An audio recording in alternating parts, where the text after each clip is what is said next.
ஆவேஷம் அப்படிங்கிற ஒரு மலையாள படத்தை பற்றி தான் இந்த வீடியோவில் நம்ம பார்க்க போகிறோம். இந்த படம் வந்து தமிழ் டப்பிங்கில் கிடையாது, ஒன்லி மலையாளத்தில் தான் ரிலீஸ் ஆயிருக்கு. போன மாதம் வந்து இந்த படம் தேட்டரில் ரிலீஸ் ஆகும்போது மஞ்சுமல் பாய்ஸ்க்கு அப்புறம் இந்த படம் வந்து பயங்கரமாக இருக்குது அப்படிங்கிற மாதிரிலாம் ரிவ்யூ போட்டிருந்தாங்க. சேட்லி தமிழ்நாட்டில் நிறைய இடங்கள்ல இந்த படம் ரிலீஸ் ஆகலை, பட் இப்போ ஓடிடி பிளாட்ஃபார்மில் ரிலீஸ் ஆயிருக்கு. இந்த படத்தை பார்க்கலாமா அப்படின்னு கேட்டிங்கன்னா கண்டிப்பாக பார்க்கலாம். அது ஏன் பார்க்கலாம் அப்படிங்கிறத இந்த வீடியோவில் பார்ப்போம். இந்த படத்தோட கதை தான் என்ன அப்படின்னு கேட்டிங்கன்னா, கேரளாவிலேருந்து பெங்களூர் காலேஜுக்கு வந்து படிக்க போகிறாங்க சில பசங்க. அதில் பிரதான கேரக்டராக இருக்கக்கூடிய 3 பசங்க வந்து ராகிங் அப்படிங்கிற விஷயத்துக்கு வந்து பாதிக்கப்படுறாங்க.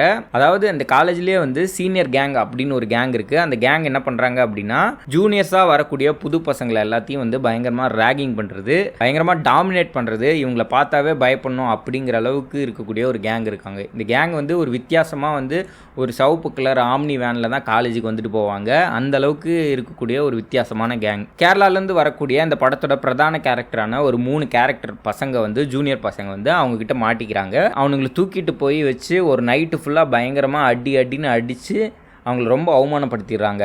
சரி, இப்போ இவனுங்களை பழி வாங்கணும், இவனுங்க ரொம்ப டாமினேட் பண்ணுறானுங்க, இவனுங்கிட்டருந்து நம்ம தப்பிக்கணும் அப்படிங்கிற மாதிரியான சூழலில் என்ன பண்ணலாம் அப்படின்னு இந்த 3 பசங்களும் தீர்மானிக்கிறாங்க. அதுக்கு அவங்க போடக்கூடிய பிளான் தான், லோக்கலில் இருக்கக்கூடிய ரவுடிங்க சப்போர்ட் இருந்தது அப்படின்னா இவனுங்களை அடக்கிடலாம், மற்றபடி நம்ம கூட இருக்கக்கூடிய கேரளா பசங்களோட சப்போர்ட் கூட நமக்கு ஜூனியர் பசங்களாக கிடைக்கும் அப்படின்னு பார்த்தா அதுவும் கிடைக்க மாட்டேங்குது. எல்லாரும் வந்து பயப்படுறானுங்க. சரி, நம்ம 3 பேரும் வந்து இவனுங்களை பழி வாங்கணும் அப்படின்னு நினைக்கிறோம், ஸோ லோக்கல் சப்போர்ட் வேணும் அப்படிங்கிறதுக்காக அங்கே இருக்கக்கூடிய ஒயின் ஷாப்பு, பாரு இதுக்கெல்லாம் வந்து ரெகுலராக போகிறானுங்க. அங்கே யாராவது சப்போர்ட் கிடைக்குமா, அங்கே இருக்கக்கூடிய ரவுடிஸ் யாரையாவது தெரியுமா அப்படிங்கிற மாதிரி யாருமே ஃப்ரெண்டு பிடிக்கவே முடியல. ஒரு கட்டத்தில் ஒரு ரெஸ்ட் ரூமில் நார்மலாக இருக்கும்போது வெள்ளை சட்டை ஃபுல்லாக நகையோட ஒரு கேரக்டர் வருது. அதுதான் ஃபகத் ஃபாசில்.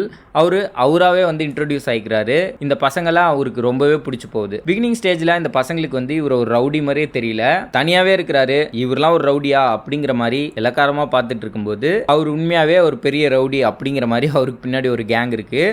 அவர் சத்தம் போட்டால் அந்த பெரிய பாரோட ஓனரே வந்து காலில் விழுகிற அளவுக்கு பயங்கரமான ஒரு ரவுடி அப்படிங்கிற மாதிரிலாம் காட்டுறாங்க.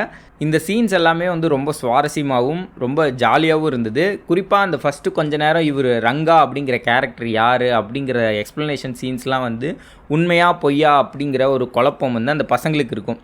இதெல்லாம் வந்து என்ன ஓவர் பில்டப் பண்ணுறாங்க, இவன் அவ்வளோ பெரிய ஆளா அப்படிங்கிற அளவுக்கு வந்து அந்த பசங்களுக்கும் இருக்கும், படம் பார்க்குற நமக்கும் இருக்கும். அதை வந்து படத்தோட கடைசி வரைக்கும் வந்து நமக்கு ஹோல்ட் பண்ணியிருப்பாங்க. அவங்க சொல்கிற கதையெல்லாம் உண்மையா பொய்யா அப்படிங்கிறத கடைசியில் ரிவீல் பண்ணும்போது அந்த பசங்களுக்கு இருக்கிற ஒரு சுவாரஸ்யம் நமக்கும் வரும். இந்த படத்துலேயே ஒரு 3 ஃபைட் சீக்வன்சஸ் இருக்குது. அதுலேயும் குறிப்பாக அந்த கிளைமேக்ஸில் வரக்கூடிய ஃபைட் சீக்வன்ஸு படம் ஃபுல்லாக யாரையுமே அடிக்காமல் இருக்கக்கூடிய ஃபகத் ஃபாசில் அந்த கிளைமேக்ஸில் வந்து எல்லாரையும் அடிக்கிற அந்த சீக்வன்சஸ்லாம் சூப்பராக இருக்கும்.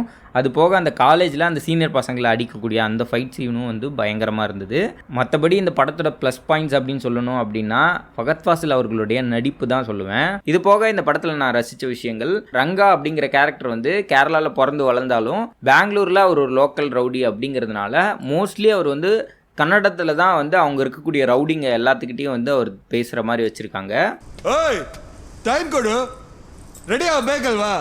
எல்லா சீன்ஸ்லையுமே வந்து வெவ்வேறு மொழிகளை வந்து அவர் மாற்றி மாற்றி பேசிகிட்டே இருக்கார். குறிப்பாக அந்த பசங்ககிட்டலாம் பேசும்போது அவர் மலையாளம் பேசுகிற மாதிரியும், அந்த ரவுடிங்கிட்டலாம் அவர் கம்யூனிகேட் பண்ணும்போது வந்து கன்னடம் பேசுகிற மாதிரி வச்சுருக்கிறது வந்து நல்லா இருந்தது. இந்த படம் அவ்வளோ நல்லா இருக்கா, இந்த படத்தில் பிரச்சனையே இல்லையா அப்படின்னு கேட்டிங்கன்னா, இன்ட்ரோல் வரைக்கும் ரொம்ப சுவாரஸ்யமாக போகக்கூடிய படம். இன்ட்ரோலுக்கு அப்புறம் வந்து இதுக்கு மேலே என்ன நடக்க போகுது, மெயின் கேரக்டரோட பிரச்சனையெல்லாம் தீர்ந்துருச்சு, இதுக்கப்புறம் என்ன ஆக போகுது அப்படிங்கிற குழப்பம் ஏற்படுது. நிறைய சீக்வன்சஸ் வந்து ரொம்ப நேரம் ஜவ்வு மாதிரி இழுத்த மாதிரியான ஃபீலிங்கும் இருந்தது. ஆனால் கடைசி 30 நிமிஷம் வந்து கண்டிப்பா இந்த படத்தோட சுவாரஸ்யமான ஒரு எலிமெண்ட் அப்படின்னே சொல்லலாம். அந்த கடைசி ஃபைட்டுக்காகவே இந்த படத்தை வந்து ஒரு தாட்டி கண்டிப்பா பார்க்கலாம். ஒரு அதர் லாங்குவேஜ் படத்தில் ஒரு இன்ட்ரெஸ்டிங்கான டிஃப்ரெண்ட்டான படம் பார்க்கணும் அப்படின்னு நினச்சிங்கன்னா மறக்காமல் ஆவேஷம் படத்தை வந்து ட்ரை பண்ணி பாருங்கள். இந்த மாதிரி நிறைய இன்ட்ரெஸ்டிங்கான படங்களோட ரிவ்யூஸ் பார்க்குறதுக்கு நம்ம சேனலை மறக்காமல் சப்ஸ்கிரைப் பண்ணிக்கோங்க.